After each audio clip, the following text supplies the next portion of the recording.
A paz do Senhor, meus amados irmãos, a todos um bom dia em Cristo Jesus. Estamos reunidos nesta manhã para mais uma escola bíblica dominical. Quero convidar os irmãos a fazermos uma oração para assim darmos início à nossa escola. Maravilhoso Deus e Pai, Senhor, no nome de Jesus Cristo, graças, ó meu Deus, nós te damos por esta manhã. Obrigado, meu Deus, por esta oportunidade. Obrigado, Senhor, por este momento. Obrigado, Papai amado, porque o Senhor nos concedeu a graça de estarmos mais uma vez reunidos para celebrarmos e para ministrarmos a sua palavra, Senhor.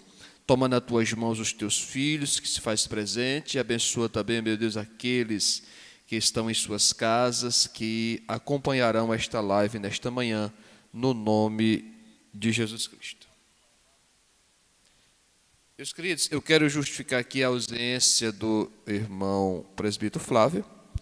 A irmã Débora não está muito bem de saúde, ela está com suspeita de dengue.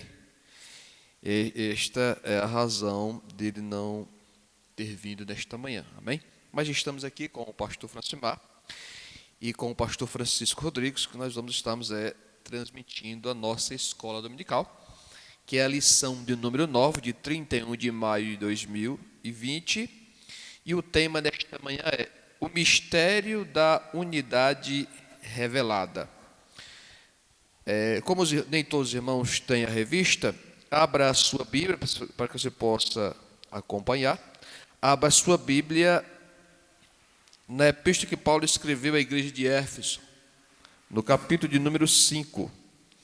Eu vou ler o textuário e a verdade prática e depois vamos ler a leitura bíblica em classe. Diz assim a palavra de Deus do textuário: o qual noutros séculos não foi manifestado aos filhos dos homens, como agora tem sido revelado pelo Espírito aos seus santos apóstolos e profetas. Efésios 3, 5. Verdade prática.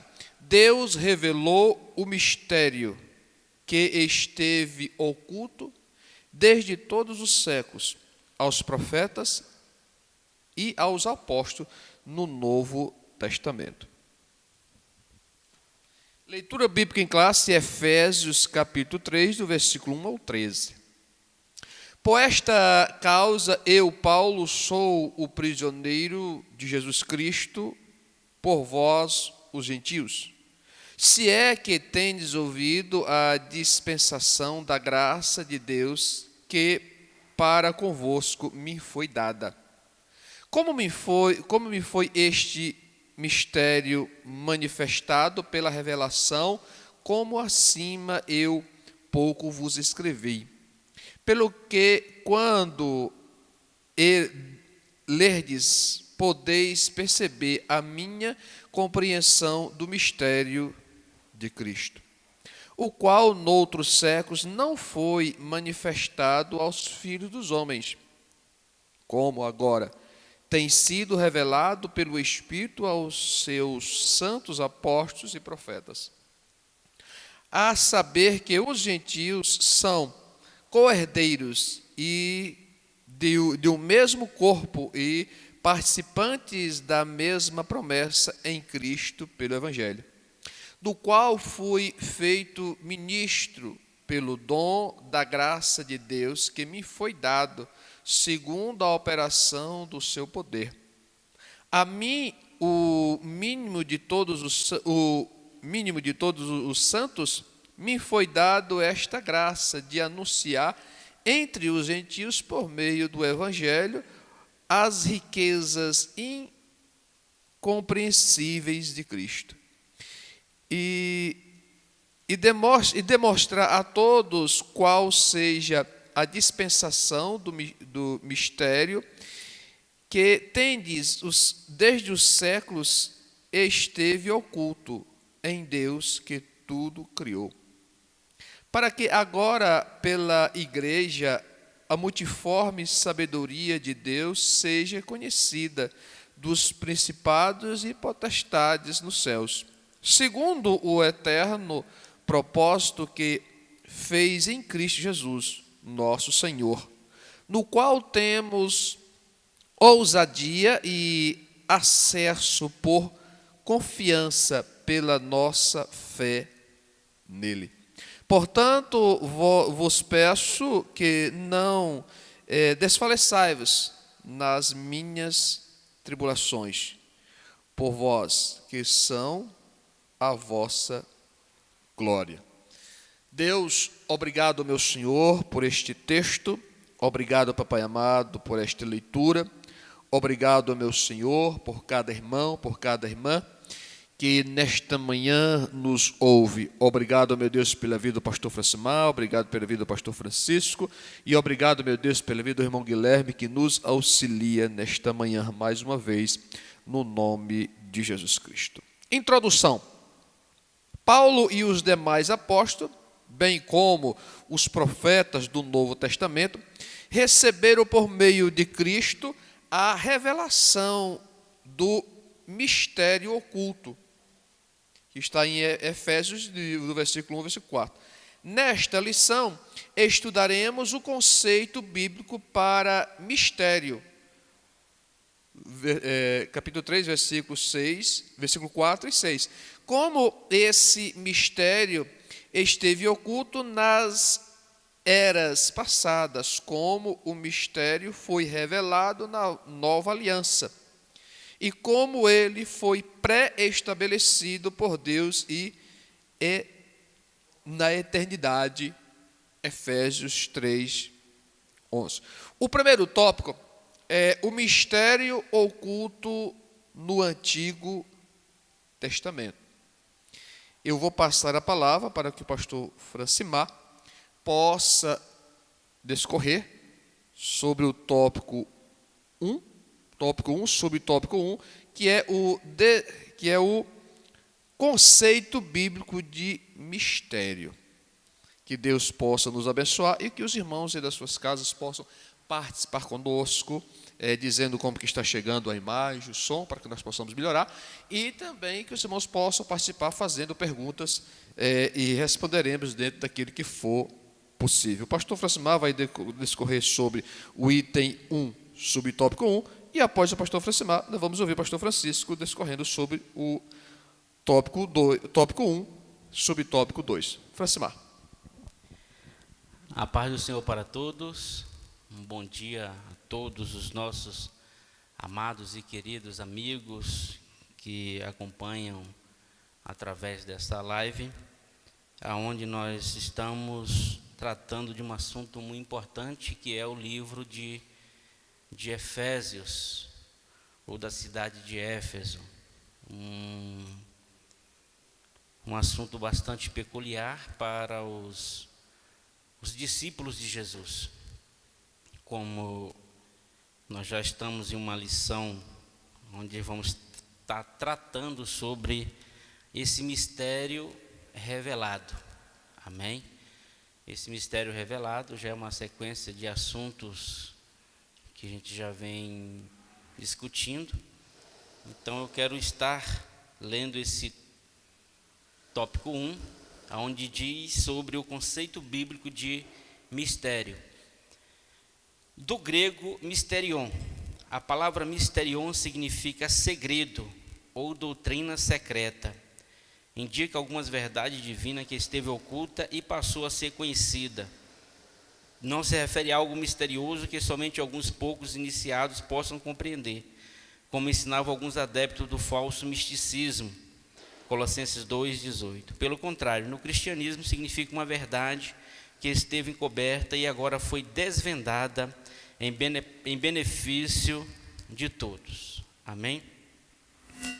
Então, esse mistério que menciona aqui o nosso amado apóstolo Paulo, obviamente a gente sabe que é a própria revelação à igreja e o próprio Cristo, mas sabemos também que essa palavra, essa origem mysterion também, no seu grego, ele tem uma conotação ou um significado distinto em relação ao significado do nosso português.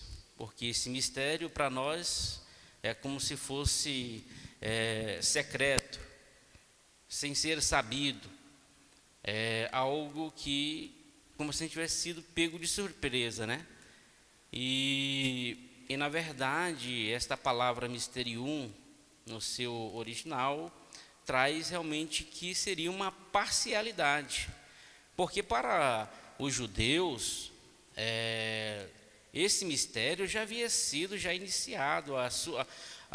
O Antigo Testamento está recheado de todas as informações apontando ali para Jesus.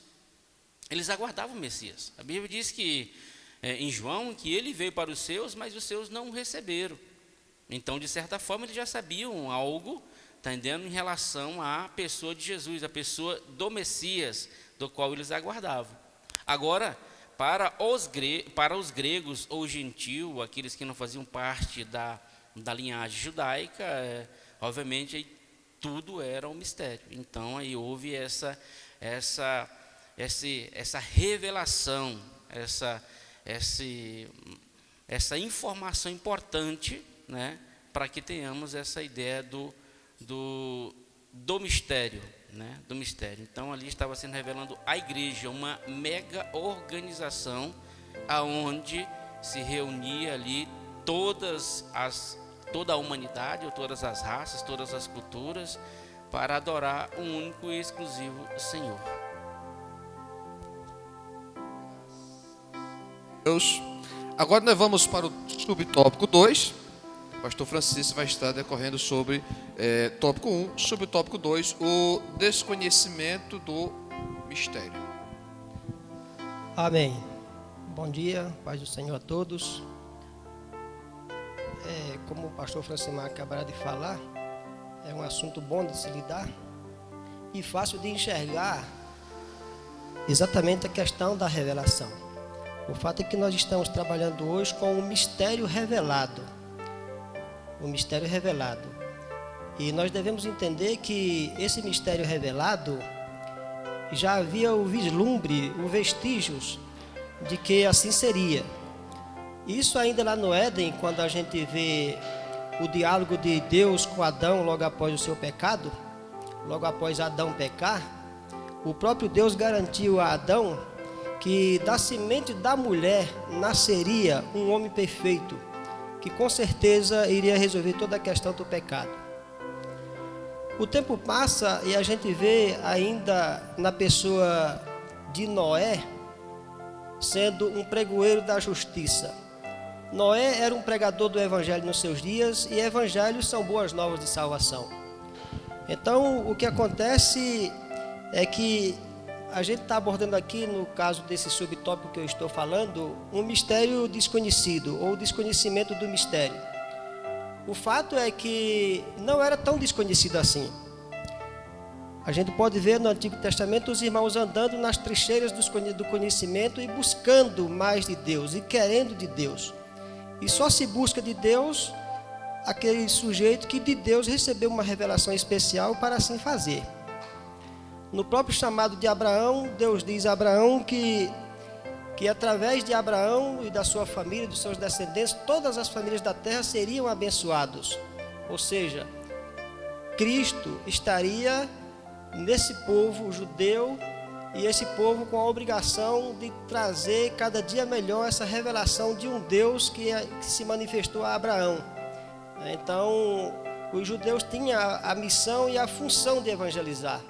E repetindo, evangelhos são boas novas de salvação. Evangelho é salvação anunciada aos homens. Então, a gente pode ver que já existia no Antigo Testamento exatamente essa luz, essa iluminação de que existia um Salvador, que existe um Deus que está no controle de tudo e de todos. Então, a gente continua vendo, o escritor aos Hebreus chega a dizer que antigamente Deus falou de muitas formas e maneiras. O escritor aos Hebreus, quando diz antigamente Deus falou de muitas formas e maneiras, isso era Deus revelando a salvação aos homens ainda nos dias do Antigo Testamento. Repetindo, nos dias do Antigo Testamento a gente sabe que não tinha essa revelação tão clara como nós temos hoje, porque hoje nós vivemos a explosão da manifestação de Cristo encarnado, revelado, manifestado e ressuscitado em nós. Então, estamos bem melhores no que diz respeito à revelação e ao discernimento de tudo isso.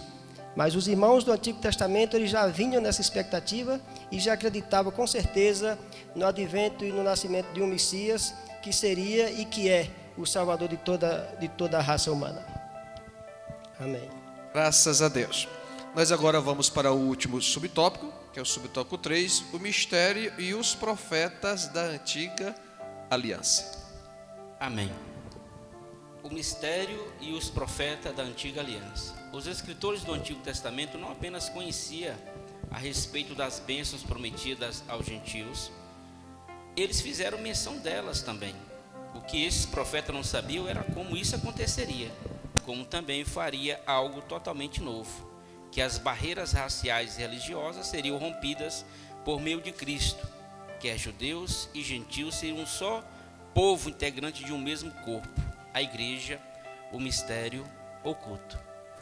Então aqui está só reforçando justamente as informações que o nosso amado pastor Francisco mencionou e também trazendo validade de que os profetas do Antigo Testamento, eles sempre estavam realizando, mas aguardando e esperando justamente este Messias. Então, eles não foram pegos despercebidos. A Bíblia menciona em que esse Messias cumpriria exatamente todo o processo exigido por lei. E Jesus Cristo assim veio e realmente concluiu todo este processo. Então, houve a evidência dessa revelação para os profetas da aliança. Como foi mencionado, o próprio Deus diz que seria realmente abençoado todas as famílias. Isso é uma promessa a Abraão, todas as famílias, está no sentido generalizado da palavra. Então todas as famílias, obviamente que não tivessem entendimento naquela época, mas estava agregando aqui toda e quaisquer raças ou religiosidade, fazendo justamente este ajuntamento em um só organismo, que é Cristo, o cabeça, a igreja, a organização, que é o mistério revelado, oculto no passado, mas revelado para nós agora em Cristo Jesus. Graças a Deus. Então nós já vimos aqui sobre o primeiro tópico, o mistério oculto do Antigo Testamento. O autor da revista colocou aqui mistério oculto, só como já foi dito pelos nossos professores, esse mistério não era tão oculto assim, porque se nós observarmos melhor, desde os primórdios, Deus está se revelando ao homem, como Deus se comunicava com Adão, o primeiro homem.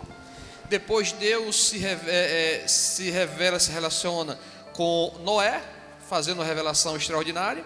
E depois Deus o chama Abraão e Deus vem se revelando aos homens. E por que o autor colocou mistério? Porque havia, se nós formos lermos, observamos a história, quando Jesus começa o seu ministério, houve uma certa resistência por parte dos judeus sobre a mensagem que Jesus pregava, né? Isso hoje é bem claro. Então, o autor, quando diz mistério, o autor aqui da revista, ele está nos chamando a atenção, para que nós possamos entender melhor esse mistério, que na verdade não era tão mistério assim. Porque o que havia, se nós observarmos a história, Deus sempre abriu uma brecha para os gentios, né? Lá no Êxodo, no capítulo 12, quando Deus institui a primeira Páscoa, Ele diz: olha, participará você, a sua família da sua casa e o estrangeiro que tiver com você. Quem é o estrangeiro? O gentil. E nós vamos observando aqui, por exemplo, no decorrer da história, nos dias de Josué aceitou no grupo do povo hebreu, ali, um grupo fechado, a Raabe, né? A Raabe se tornou uma hebreia, digamos assim. Ela casou com um hebreu, com o filho de Abraão.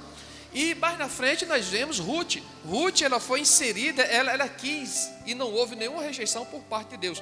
E depois, quando nós acompanhando o reinado de Davi, quando Davi, antes de ser rei, que ele fugiu para os seus piores inimigos, que eram os filisteus, e lá ele ficou algum tempo ali com os filisteus, o Francisco e Francimar, ele fez amizade com alguns homens, que estes homens acompanharam no ministério, no reinado de Davi.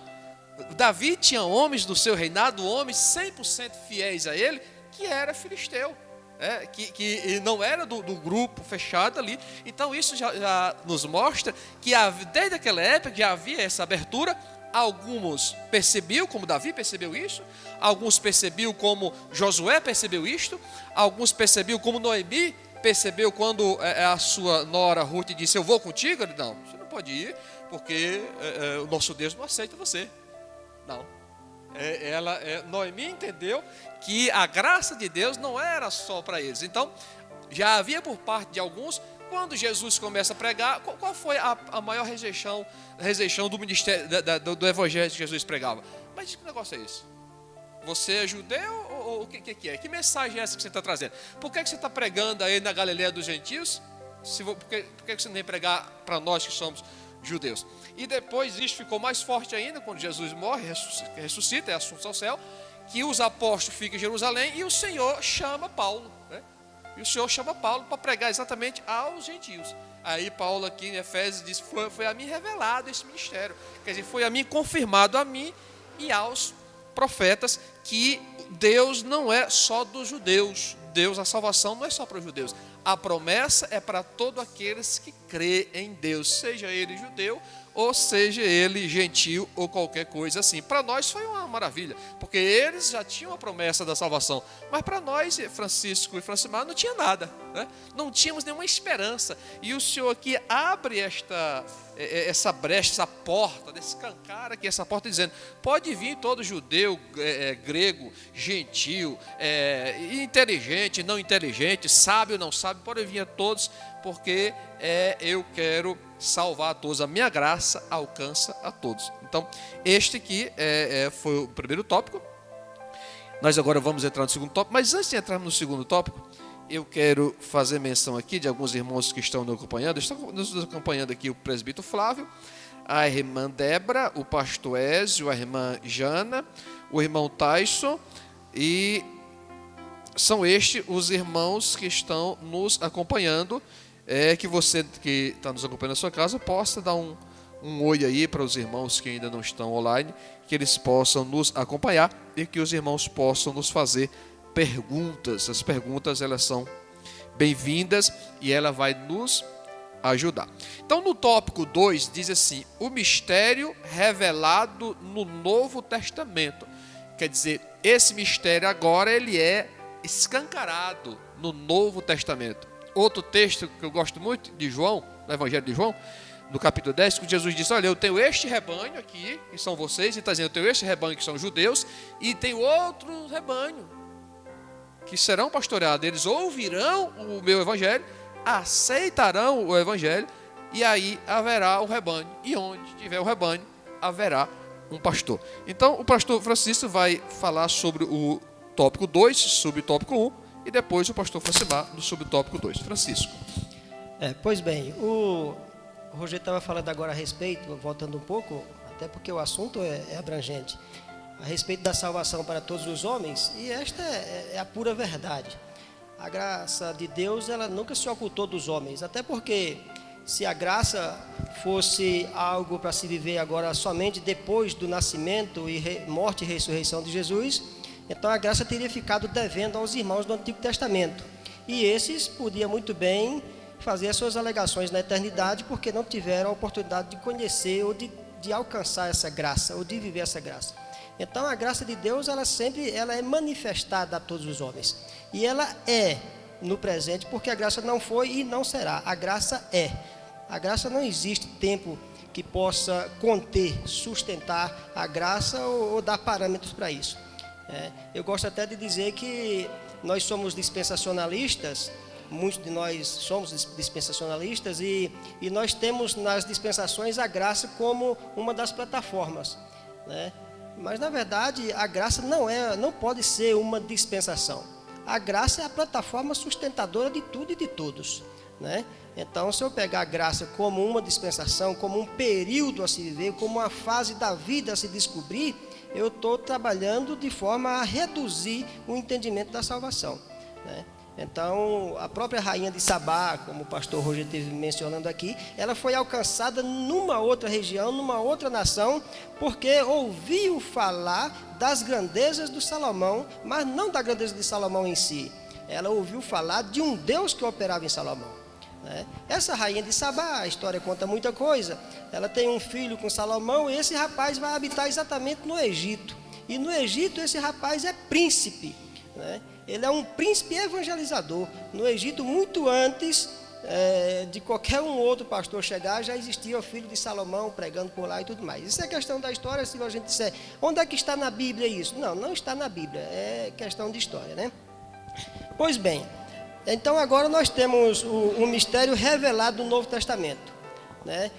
Como foi dito aqui, houve uma explosão de revelação, né? O que para alguns era vestígios, era apenas uma luz, era mais ou menos você fazer trilha de noite com candeeiro na mão, né? Você não ia tropeçar em nada porque você tinha um candeeiro. Então a antiga aliança era mais ou menos assim: existia um vestígio de uma aliança, um vestígio de um nascimento de uma grande luz, né? Que brilharia, que iria irradiar nas trevas. Mas os irmãos estavam na expectativa, e agora no Novo Testamento essa grande luz surgiu, esse grande clarão surgiu, e nós agora não andamos mais em trilhas com candeeiro na mão, porque nós temos o próprio Cristo, que é a revelação de tudo. Então é um mistério revelado aos profetas, apóstolos e profetas do Novo Testamento? Sim, porque é a abordagem que nós estamos fazendo, mas como já ficou claro, esse é um assunto que abarca todos os irmãos de todas as épocas e de todos os tempos. E nós temos aqui o apóstolo Paulo como o grande desbravador desse mistério, ou o sujeito que mais lutou para que esse mistério fosse manifestado, ensinado e vivido, né? Todos nós conhecemos muito bem, ou mais ou menos, conhecemos mais ou menos, outros conhecem melhores, outros menos e tal, mas o fato é que todos nós sabemos que o apóstolo Paulo era um rapaz muito culto, um homem treinado, ensinado, estudado nas melhores escolas da sua época. E o texto de Atos dos Apóstolos, capítulo 11, diz que um dia Paulo, respirando ameaças, ele pede carta aos principais da sinagoga para sair em busca de um povo, e esse povo eram os crentes, né? Então o apóstolo Paulo, com toda essa sua petulância, ele chega e pega essa autorização e vai em direção a Damasco, né? Agora, o que acontece é que o caminho de Damasco fez um bem enorme para Paulo, né? No caminho de Damasco, Paulo tem uma revelação extraordinária. Paulo se encontra com Cristo, e Cristo pergunta: Saulo, por que me persegues? E Saulo não consegue entender o que está acontecendo. O fato é que o Saulo cai, fica cego e vai para a casa de Judas. Ananias depois vai lá orar pelo Saulo, e o Saulo recebe a oração de Ananias, e agora Saulo passa a enxergar perfeitamente. O Ananias impõe as mãos sobre o Saulo, e as escamas caem dos seus olhos, as escamas da cegueira espiritual, e Saulo agora passa a ser o grande desbravador. Diz a história que Saulo, por conta desse episódio que perseguiu tanto os irmãos crentes naqueles dias, ele vivia um grande remorso dentro de si, de forma que ele se achava na obrigação de agora reverter a situação e pregar o evangelho a todos os povos. E foi isso que o apóstolo Paulo fez. E o apóstolo Paulo diz aqui, os irmãos que têm revista, está lendo, diz que ele agora é prisioneiro de Cristo, e de fato ele foi prisioneiro de Cristo e por Cristo, porque ele era preso nas cidades em nome de Jesus, mas que ao mesmo tempo Paulo era um cara preso em Cristo, ele não queria sair de Cristo, fosse qualquer que fosse as circunstâncias, as consequências, seja de bonança, de falta de alguma coisa, de açoites, de alívio, seja o que quer que acontecesse com Paulo, ele estava disposto a agora ser o apóstolo dos gentios, como nós assim o conhecemos. Então isso foi magnífico, porque o próprio apóstolo Paulo diz que ele recebeu esse apostolado, não foi um apostolado dado por homens, né? Não é mais ou menos como se faz hoje, porque nós sabemos que existe muito isso. Eu não tenho vocação nenhuma para um determinado ministério, mas eu posso até agradar um homem ou outro, e esse assim querer que eu exerça uma função para a qual eu não tenho habilidade nenhuma, não tenho nenhuma vocação para aquilo. E o apóstolo Paulo diz que com ele não, ele recebeu do Senhor o apostolado, não recebeu o seu apostolado de homens. É interessante que quando Paulo está lá em Coríntios, no capítulo que nós muito lemos na Santa Ceia aqui, 11:23, ele diz que recebeu do Senhor que também vos ensinou. Então Paulo ensinou a nós gentios, ou deixou bem claro a explanação e a grandeza do ministério, porque ele recebeu de Cristo, ele recebeu de Deus. E Paulo continua dizendo que o conhecimento e a revelação que ele recebeu de Deus não é produto de academia, não é produto de escolas, não é produto de raciocínio humano, não é produto de sabedoria de homens, mas sim é produto da revelação de Deus a Paulo. Então, quando a gente entende assim, fica bem mais fácil. Fica bem mais fácil de entender que a graça de Deus foi revelada, Paulo foi o homem que melhor absorveu isso e foi o rapaz que melhor desenvolveu esse assunto, porque todos nós vimos as dificuldades que existiam nos dias do apóstolo Paulo, onde a própria igreja judia tinha essa dificuldade de continuar abraçando e acolhendo os irmãos gentios.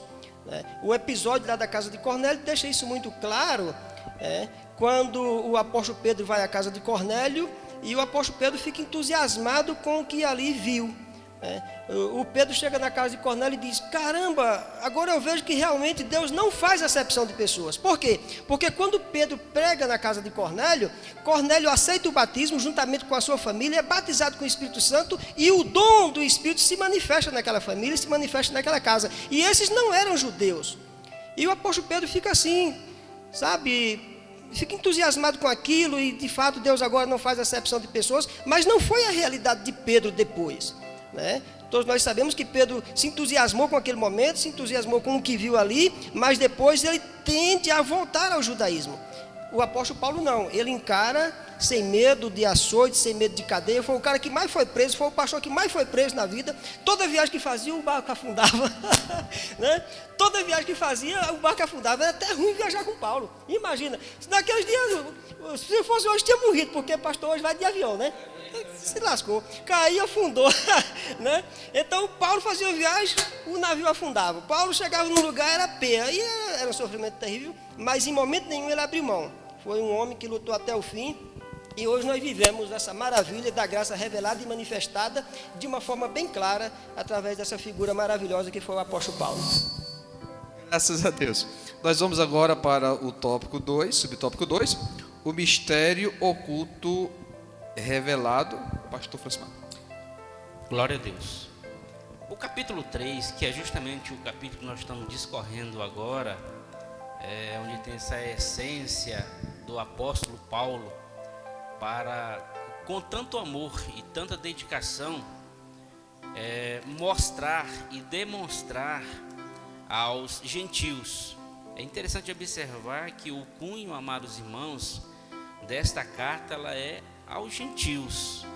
A preocupação, nós sabemos que quando já foi mencionado aqui, em caminho de Damasco, aonde Deus teve um encontro ali com o apóstolo Paulo, e após realização do milagre sobre a sua vida, Deus o designou para ser apóstolo dos gentios.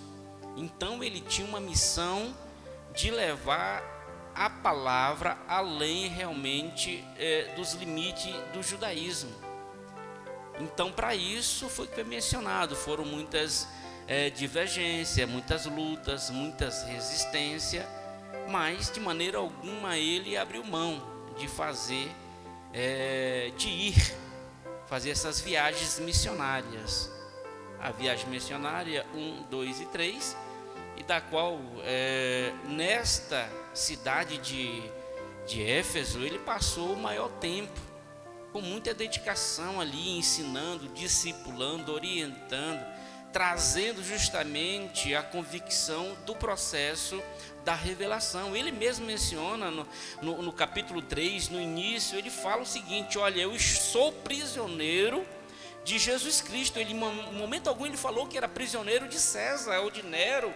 Ele não falou isso, ele falou: estou aqui preso por causa de quem? De vocês, gentios ou não judeus, mas sou prisioneiro de Cristo. O que eu estou fazendo isso?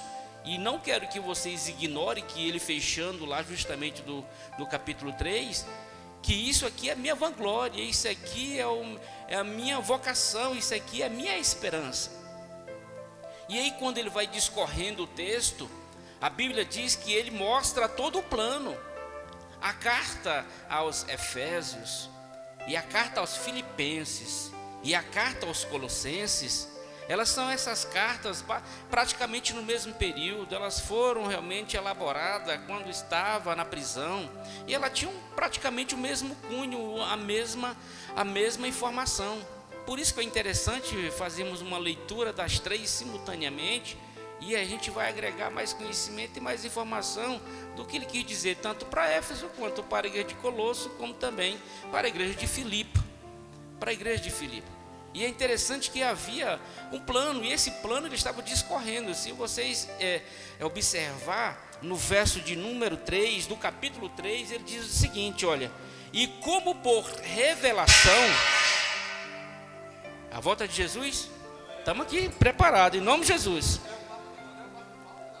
E como por revelação me foi manifestado o mistério, conforme vos escrevi acima de forma resumida. Ou seja, acima de quê? Dos versos anteriores. Lá ele está dando justamente a configuração do plano da salvação. Ele inicia trazendo a saudação, depois informando da supremacia de Jesus Cristo, a superioridade de Jesus, que ele é um Deus superior aos deuses fenícios, aos deuses do Cita, aos deuses dos bárbaros, aos deuses dos gregos. Então ele traz uma convicção. E ele também menciona essa unidade, ou seja, tornando uma raça, uma humanidade. Ele está mostrando sobre esta organização, ou este organismo vivo da igreja, onde se tem um ajuntamento de todas e quaisquer pessoas daquele período se tornasse um só povo, um só objetivo. Então ele se preocupa tanto que ao trazer essas informações, ele diz o seguinte: assim quando lerdes, podeis perceber o meu entendimento sobre o mistério de Deus. Então, ele na sua escrita e na forma de demonstrar, de transcrever, ele fazia de uma forma bastante peculiar para que aquele entendimento que ele tinha, que ele sentia e de que ele viu da revelação pudesse ser transcrito para todos os gentios e sentisse uma segurança, uma convicção do que ele estava informando. Então, esse mistério que é a igreja, obviamente, dois mistérios, que é Cristo e a igreja. Amém? Que é Cristo e a igreja. E ele trazia de uma forma bastante peculiar essas informações para embasar justamente o processo da salvação. Por isso que a gente tem muitas das vezes como o apóstolo Paulo, um homem popstar, porque justamente foi o homem que mais se dedicou em levar a palavra além dos limites, né, do exclusivismo do judaísmo.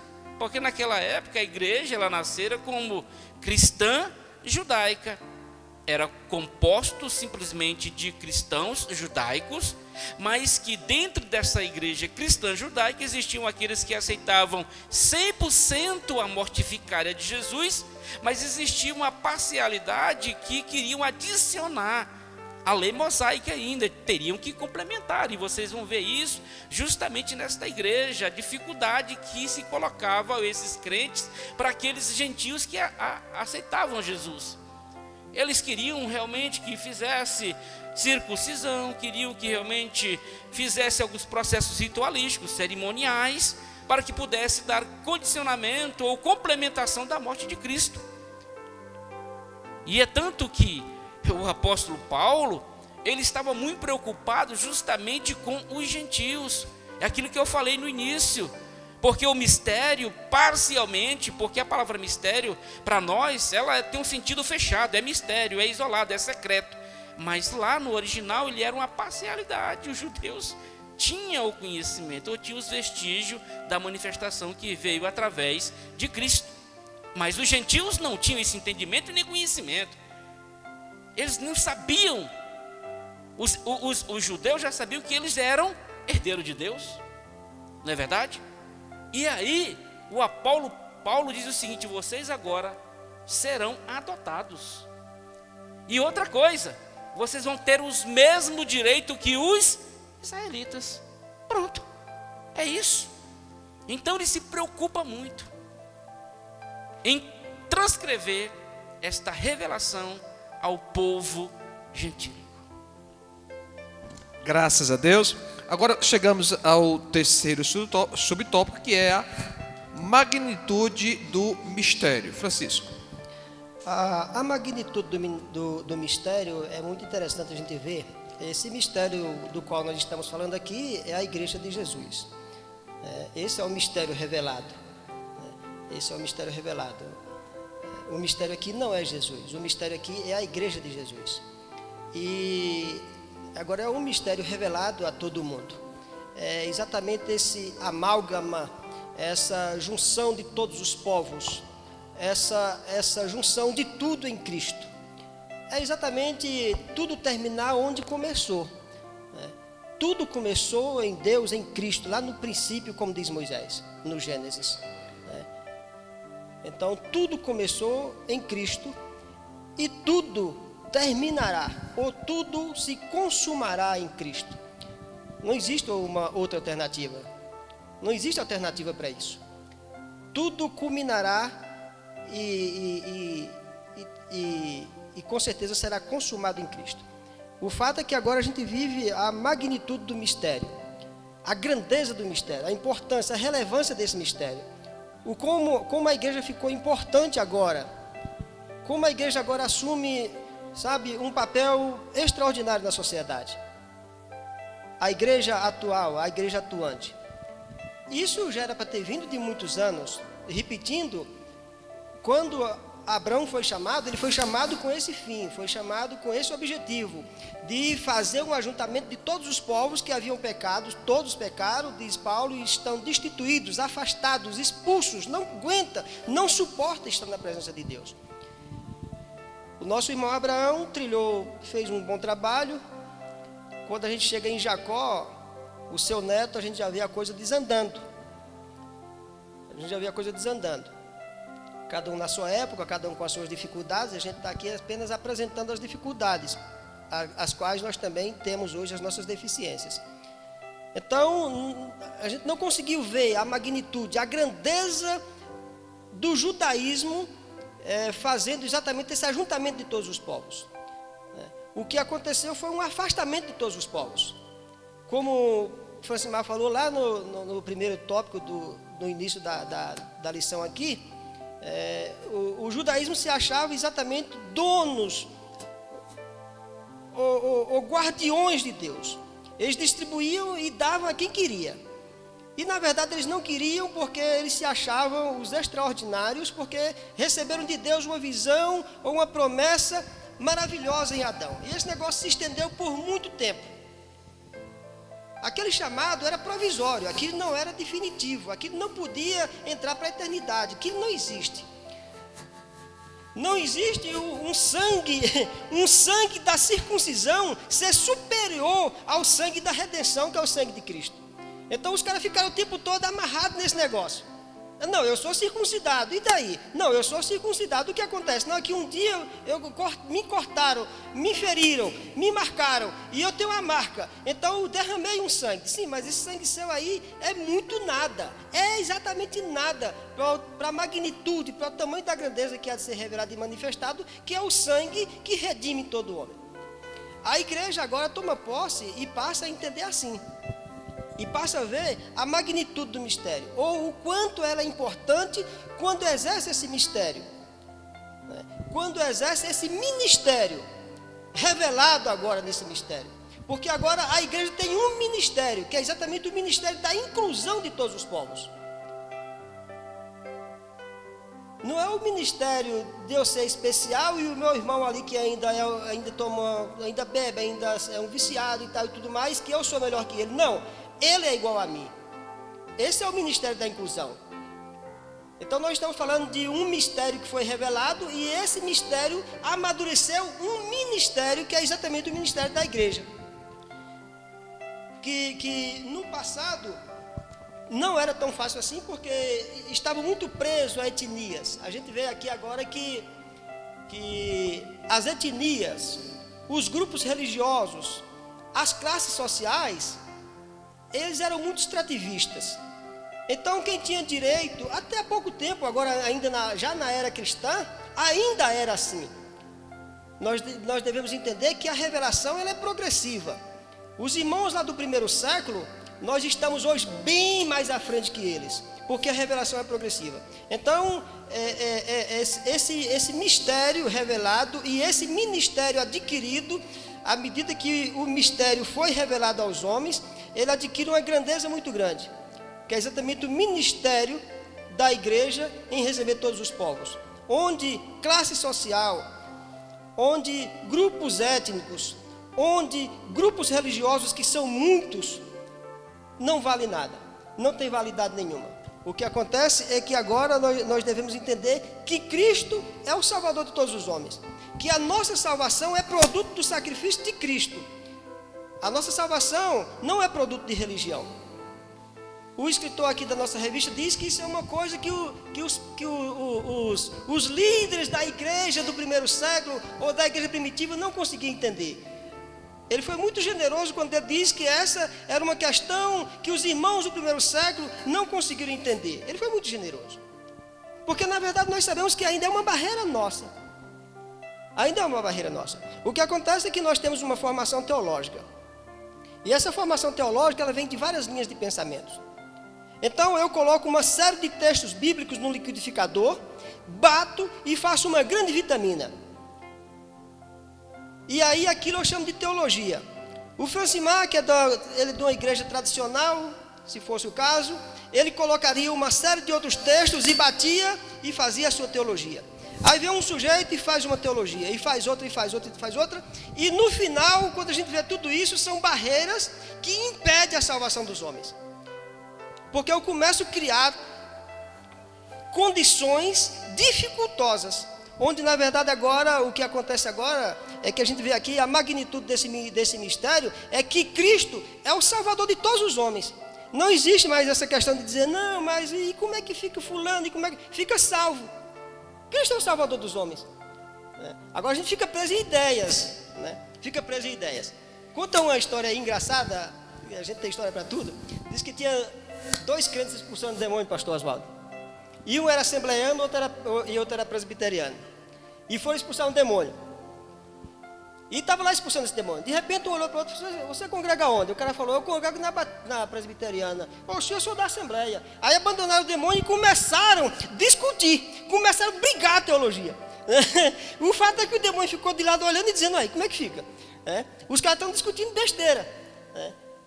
Então, as nossas ideias é exatamente essa, é ideias que não levam a lugar nenhum. Enquanto o mundo está clamando por libertação, e a gente tem todo esse mistério, essa revelação já dada por Cristo, a gente está aqui formando apostilas para fazer discurso de besta. E o escritor aos Hebreus, lá no capítulo 5 de Hebreus, ele diz, olha, eu fico muito admirado com vocês, porque muitos de vocês já podiam ser mestres, mas ainda continuam bebendo leite, são raquíticos, sabe, deprimidos, angustiados, sofridos, não estão aptos a comer uma comida mais forte. Isso não acontece com nós todos os dias? De vez em quando a gente resolve comer um negócio diferente, um bocado de gente fica perguntando, rapaz, você está herege, você... E são muitas vezes. Então, os escritores hebreus dizem, eu me admiro muito de vocês. Até hoje, uns homens velhos, vive o reducionismo da religião, o reducionismo dos traumas, o reducionismo das histórias, a redução ao nada. Enquanto que em Cristo é a expansão de tudo isso, o agregamento de todos. Então a gente vive essa besteira. E seria bom que a gente entendesse que de fato há a magnitude do mistério. O mistério é a igreja revelada que assumiu um ministério no corpo de Cristo, que é juntar para Deus, como foi a função de Jesus, trazer para Deus homens de todos os povos, tribos, línguas e nação. Esse é o ministério de Cristo. E a igreja herdou essa responsabilidade desse ajuntamento. Graças a Deus. Nós vamos agora para o tópico 3, o último tópico. O nosso horário já está bem avançado, mas antes disso eu quero fazer menção de alguns irmãos que estão conosco. Já tinha citado alguns, mas temos aqui o Viva Melhor, o nosso irmão Welton Messias, o Fondalion, a irmã Marineide Rodrigues, a irmã Sandra Israel, a irmã Elda Belo, a irmã Jana, o irmão Francisco, né, esposo da irmã Jana, está nos acompanhando também, a pastora Josefa está nos acompanhando, o nosso irmão Gustavo Carvalho, Marineide mais uma vez, o Nadson Almeida, seja bem-vindo, Nadson, a irmã Eva Rufino, a irmã Leia Ribeiro, a irmã Eva Rufino de novo, o irmão Francisco, Francimar e Flávio e outros mais, né, que estão nos ouvindo. Se os irmãos tiverem alguma pergunta, pode mandar, que vai dar tempo nós responder. A irmã Celina Martins, e se eu deixei de falar o nome de alguém, me perdoa aí, mas eu vou procurar aqui, se eu tiver esquecido eu vou falar o seu nome, tá bom? Então, nós vamos agora para o segundo tópico, o último tópico, o terceiro tópico, que diz sobre o mistério pré-estabelecido por Deus. Nós vamos agora com o pastor Francimar, que vai falar sobre o tópico 3, que é o nosso último tópico, e subtópico 1, as riquezas insondáveis de Cristo. Amém. As riquezas insondáveis de Cristo.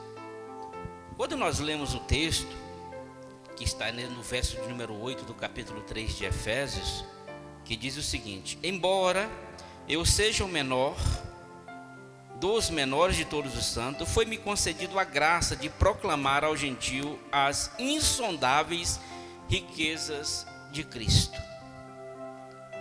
Quando eu olho para esta palavra insondáveis, eu sinto um bloqueio, porque ela me diz que se torna incompreensível, que não se pode sondar, que não pode prescrutar. Aí fica aquele entendimento, sim, mas se Cristo tem que ser conhecido, mas por que esse bloqueio? Na verdade, isso aqui são algumas concepções da nossa língua portuguesa, mas a palavra que vocês devem traduzir para essa palavra insondável é inesgotável. A palavra correta é inesgotável.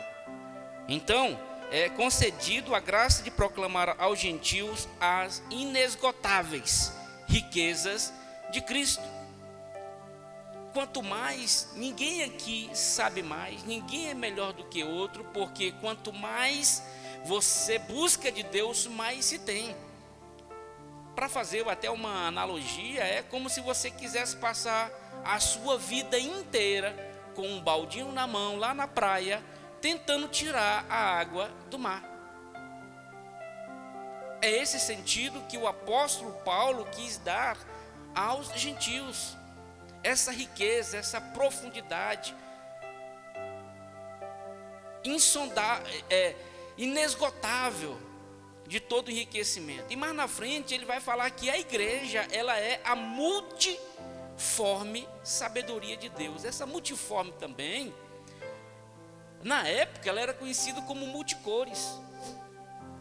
Ela tinha um significado em que eles conheciam, era os entrelaçamentos de se fazer um tapete. Naquela época os tapetes eram, quanto mais colorido, muito mais honroso, muito mais caros, muito mais bonito, muito mais de destaque eram naquela época. Então, quando ele estava mencionando sobre isso, e para que eles entendessem sobre essa multiforme, essa palavra inesgotável, era que estava entrelaçando os bárbaros, os citas, os gregos, juntamente com os judeus. É esta composição, trazendo essa informação dessa beleza desse mistério, de que ele compreendesse de que todos esses povos, com as suas etnias diferentes, com seus comportamentos distintos, com as suas culturas diferenciadas, elas deveriam todas convergir, todas dirigir para Cristo. Esse era o propósito, por isso que é inesgotável. Se nós aqui, exemplo, se nós fizermos aqui um plano de ministração no Salmo 23, durante o ano inteiro, nenhuma ministração será repetida, porque todos nós temos e buscamos da fonte inesgotável de Cristo, porque nos dará entendimento, conhecimento, sabedoria, para que a gente possa expressar, extrair desse texto, amados irmãos, palavras inesgotáveis.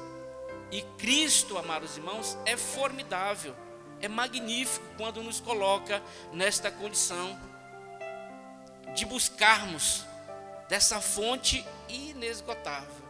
Por isso que se diz que toda manhã a palavra se renova. Se renova. Glória a Deus por isso. Que Deus continue nos dando este privilégio de buscarmos diariamente da fonte inesgotável. Graças a Deus. Agora vamos ao subtópico 2, o eterno propósito em Cristo. O eterno propósito em Cristo. Observando a revista, a gente vai ver que a preocupação do irmão em escrever que Deus sempre está no controle de tudo. Deus sempre está no controle de tudo. De vez em quando a gente pensa que não, que a gente está largado sim ao acaso. Mas não, a gente sabe que Deus sempre está no controle de tudo. Eu, na minha fragilidade mental, racional, é que de vez em quando me acho meditando no fracasso. E pelo fato de meditar ou de pensar em algo fraco, eu vivo fraco, né? Mas o fato é que Cristo sempre esteve no controle de tudo e de todos, né?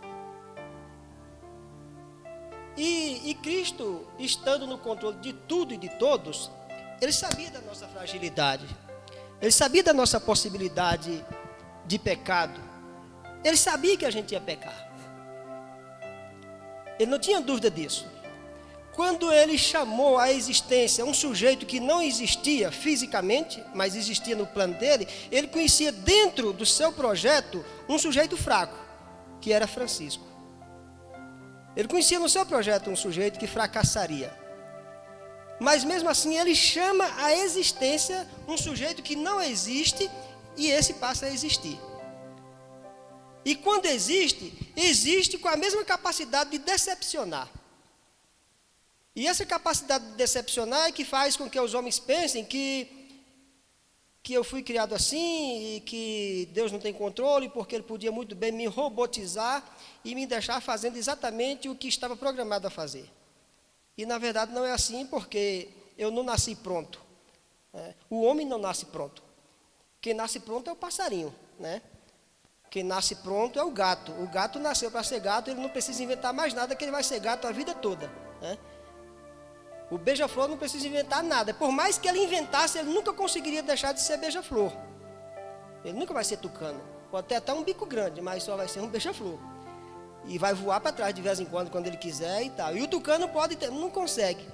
Então, eu nasci com a habilidade e com a capacidade de me inventar. Isso nós chamamos de livre-arbítrio, de capacidade de decisão.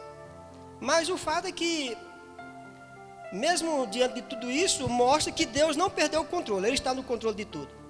E para encerrar, que o tempo já terminou, um dia diz um certo rabino, isso é pensamento de rabino, que um dia nós temos uma palavra grega, que é exatamente uma palavra talvez conhecida de muitos, que é a pericorese. Pericorese é a festa dos deuses. Mas dos deuses, sim, mesmo na nossa teologia, é a festa dos deuses. Porque a gente entende que a Trindade são 3 pessoas unificadas, mas que são 3, então Elohim é isso. Elohim é o plural de Eloí, de El, que é Deus. Então a festa dos deuses. Então Deus, um dia que Deus vive em festa, resolveu criar os homens. Aí Francimar, ele faz o seguinte, ele procura a justiça. E a justiça está nele. Aí ele, conversando com a justiça, ele diz assim, olha, eu estou com vontade de criar o Roger, homem. A justiça diz assim, não cria, porque Roger vai pecar e vai nos decepcionar. Justiça é justiça, né? Deus conversando com a justiça, que é um atributo seu, não é nosso. As nossas justiças são trapos, a de Deus é perfeita. Então a justiça diz para Deus, não cria porque Francisco vai te decepcionar, ele vai pecar. Aí ele conversa com a misericórdia, aí deu no que deu. Quando ele conversa com a graça e a misericórdia, que é um atributo de Deus, e que nós herdamos isso, e nós só temos que amadurecer essa capacidade de justiça, misericórdia e graça. Quando ele conversa com graça e misericórdia, ele diz, olha, eu quero criar Roger, eu quero criar o Oswaldo, como é que eu faço?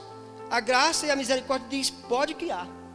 Eles vão se rebelar contra nós, eles vão pecar, vai ser uns sujeitos perigosos, mas afinal de contas, nós estamos aqui, não é para isso que nós estamos aqui? Graça e misericórdia. Então a gente arrebanha de volta, não se preocupe, crie. Então mesmo em meio ao caos e tanto pecado e tanta coisa que a gente vê ocorrendo no mundo, a gente diz, não, Deus perdeu o controle. Não, a graça e a misericórdia continuam arrebanhando homens para Deus. A graça e a misericórdia continuam arrebanhando homens para Deus. Então Deus nunca perdeu o controle de nada, Ele está no controle de tudo, Ele é Senhor soberano. Aliás, soberano, eu acredito que seja um adjetivo que nós só podemos usar para Deus. Somente Deus, nenhum outro sujeito, por grande que se ache nessa terra, quando ele se acha muito soberano, ele vai lá para o trono, sai do trono de Nabucodonosor e vai para o pasto comer grama, né? Então, é isso aí, Deus abençoe os irmãos, essa foi a minha última participação hoje, Deus abençoe a todos e um bom dia na paz do Senhor. Graças a Deus. Tópico 3, o subtópico 3, o plano divinamente pré-estabelecido. Pastor Francisco. Amém. O comentarista traz aqui um assunto em relação, e a pergunta que eu faço, Deus foi pego de surpresa nesse processo? Por que Jesus nasceu posteriormente há mais de 2000 anos? E os irmãos do passado, como foram salvos? Então são essas perguntas que muitas das vezes a gente precisa conviccionar as nossas respostas. Esse plano de Deus, ele foi feito por etapas na medida que surgiam as situações, ou havia já algo predefinido? Pastor Francisco já falou que desde o princípio da criação do homem, Deus já sabia pela sua onisciência que pecaríamos. Fez o inferno porque o plano fracassou? Não. Tudo Deus fez, tudo Deus criou, tudo Deus projetou, e tudo está se cumprindo conforme a vontade e o querer dele. Ele está no controle de todas as coisas. Lá em primeira carta de Pedro, capítulo de número 1, e o verso de número 19 e 20, diz o seguinte: mas fostes resgatado pelo precioso sangue de Cristo, como cordeiro sem mácula ou defeito algum. Para o passado se faziam isso, sabendo que buscavam uma remissão do pecado. O fato de se fazer de forma simbólica, mas exercia uma fé e eminência desse resgate. A Bíblia diz que o sangue de Cristo, porque nós somos temporal. Eu conheço ontem, o hoje e sei que terá o amanhã. Nós somos limitados, mas Deus é atemporal. atemporal. Então aqui a morte de Cristo e o seu sangue resgatou desde Adão até o último Adão, do primeiro ao último. Esse é o segredo revelado. E esse poder está na mão de quem? Esses oráculos, esse plano de salvação está na mão de quem? Nossa, a igreja de Jesus, a única instituição máxima e conferida por Deus na face da terra para proclamar, para proferir, para expor esse plano à sociedade. Porque para nós já não é mais mistério, já está revelado, eu sou a igreja. Mas para aqueles que ainda não aceitaram a Cristo, ainda é mistério. E nós precisamos manifestar esse mistério, esse segredo para Ele, de que Ele também tem o direito, igual o direito que eu tenho, igual o direito que qualquer outro tem, aqueles que estão em Cristo Jesus. Então Cristo nunca foi pego de percebido.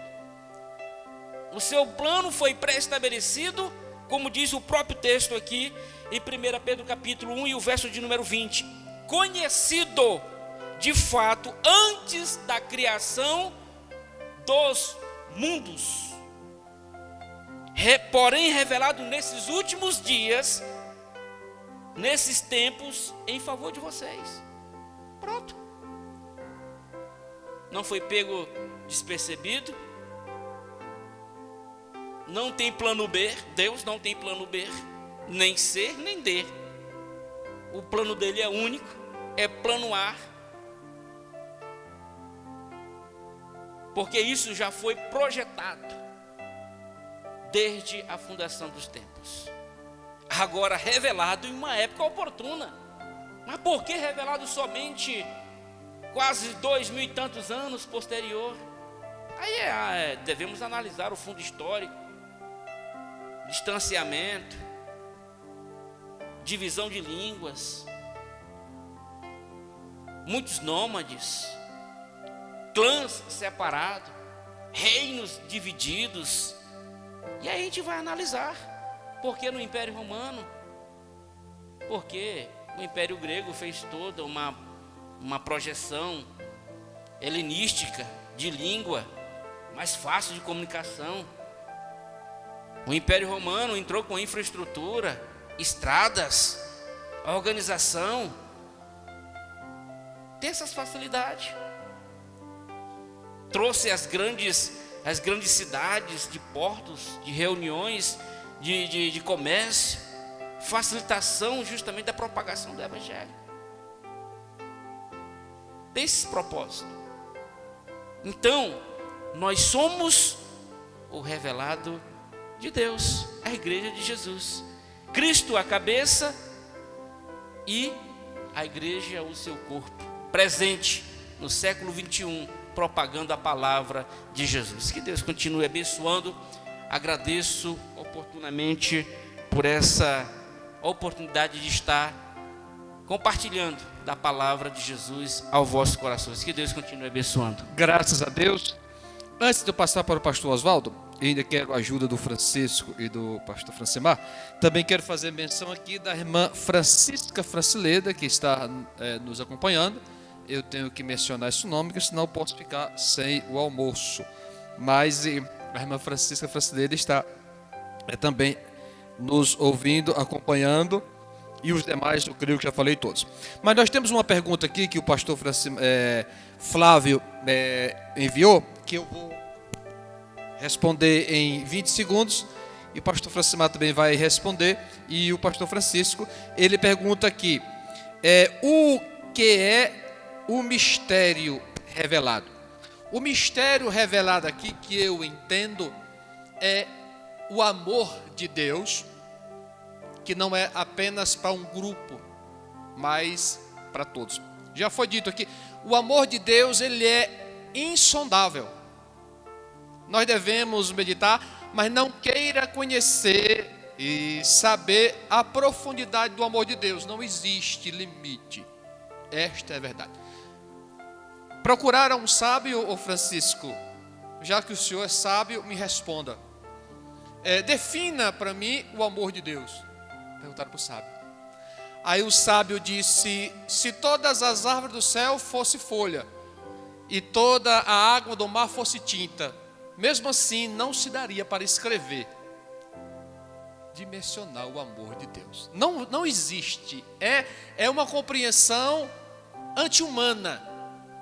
Eu cheguei a essa conclusão. É uma compreensão anti-humana.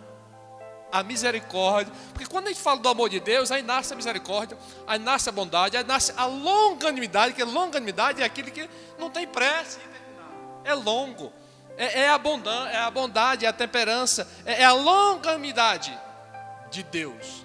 Aí Paulo diz: conheço um homem que subiu, não sei se no Espírito, mas ouviu palavras que eu não posso.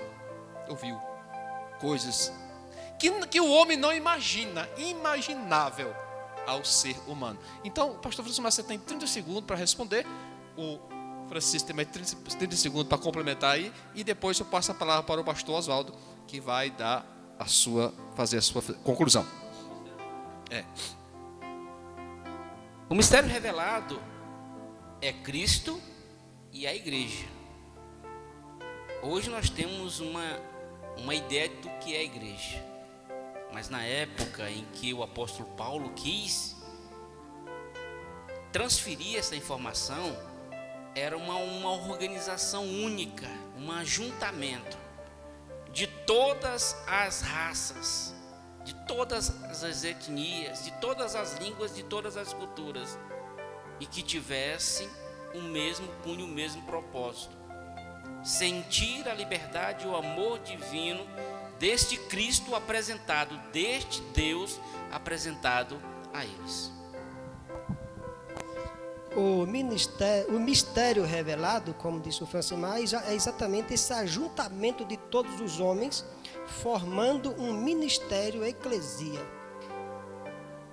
Então, é um mistério revelado. Esse mistério é exatamente o ajuntamento de todos os homens, como Jesus Cristo afirmou, que ele veio buscar e salvar todos os que se havia perdido. Então, é um mistério revelado e forma um ministério que nós chamamos de eclesia, a igreja de Jesus. E como disse o pastor Roger, isso é insondável. Isso é caminho para você percorrer durante toda a vida que aqui estiver e percorrer por toda a eternidade. É insondável. São os atributos de Deus. É um assunto muito longo e que a mente humana, ainda que se torne uma mente gloriosa, glorificada como aguardamos e esperamos, será um assunto para a eternidade, porque com certeza não se esgota aqui, né? Graças a Deus, eu quero agradecer a todos os irmãos que nos ouviram. O Francisco, Francimar, obrigado pela cooperação, que Deus abençoe. No próximo domingo, o pastor Flávio estará aqui, e no próximo domingo vai ministrar esta palavra, será o pastor Oswaldo, e o pastor Ézio vai estar ministrando a escola dominical na liderança e na condução, na coordenação do nosso irmão presbítero Flávio. Pastor Francisco.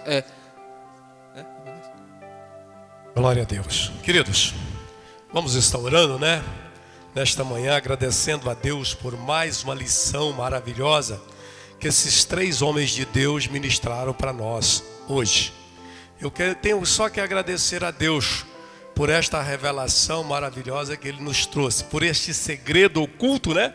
Por este segredo oculto, que ministério aqui significa segredo, secreto, oculto, né? Então eu quero agradecer a Deus por este momento. Mas antes desta oração final, eu quero também orar pelo seu dízimo, pela sua oferta, né? Pelo seu dízimo, pela sua oferta. Se você ainda não ofertou, não dizimou esse mês, hoje nós estamos findando, amanhã já é 1º de junho, né? Já é 1º do mês 6 do ano. Então, você faça isso logo a mais à noite, traga o seu dízimo, traga a sua oferta. E quero dizer para vocês que a partir de quarta-feira nós já podemos receber alguns irmãos aqui na igreja, em nome de Jesus, tá?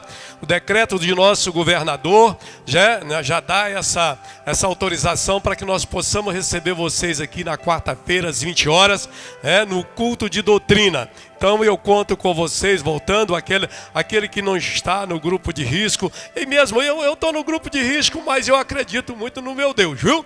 Eu acredito muito no meu Deus. Eu estou com saúde, meu Deus está fazendo eu atravessar esse deserto. Eu venho para a igreja, porque eu estou com saúde, chego aqui usando máscara, tem o álcool em gel aqui para que nós possamos fazer o asseio das mãos e sentar longe um dos outros. Nós já estamos providenciando as bancadas aqui para que possamos estar sentando separado um dos outros aqui. Mas eu quero orar pelo seu dízimo. Se você não dizimou esse mês ainda, dá tempo de você estar nesta lista, né? Estar nesse relatório aí, né? Então vamos orar em nome de Jesus pela sua oferta, pelo seu dízimo. Soberano Pai que estás nos céus, em nome do teu Filho amado Jesus, nós abençoamos, Senhor amado, o pão que o Senhor colocou na mesa do teu povo durante esses 30 dias. Eu sei, meu Deus e meu Pai, que este povo tem um compromisso para contigo e que eles vão continuar fiel na tua obra, Senhor. Mesmo diante de pandemia, diante de dificuldade, eles continuam semeando nesta terra fértil que é o teu reino. Pai eterno, Pai querido, é isso que eu te peço em nome de Jesus. Amém? A conclusão diz: o ministério da igreja teve o culto da geração passada. Então, ele teve em segredo. No tempo estipulado, Deus revelou o seu eterno propósito ao apóstolo e aos profetas. Judeus e gentios estavam inseridos neste ministério, ou seja, neste segredo idealizado por Deus. Tal ministério agora revelado deve ser anunciado, ou seja, deve ser pregado. Nossa missão maior está aqui, tá? A nossa missão maior com este segredo, a nossa missão maior com esse ministério, ou seja, com esse mistério, está aqui. Deve ser pregado, deve ser revelado, deve ser anunciado pela igreja, né? Conforme os desígnios divinamente pré-estabelecidos desde a eternidade. Então, vamos continuar firme, pregando o evangelho, anunciando o reino de Deus aqui. Este é o propósito da nossa lição de hoje. E amém. Que Deus abençoe. Esperamos você nos assistindo logo mais às 18 horas. Como eu já disse, no próximo culto de ensino já teremos a frequência da igreja, a presença da igreja aqui. Você pode sair da sua casa e estar conosco aqui na presença da sua igreja. Amém? Deus abençoe em nome de Jesus.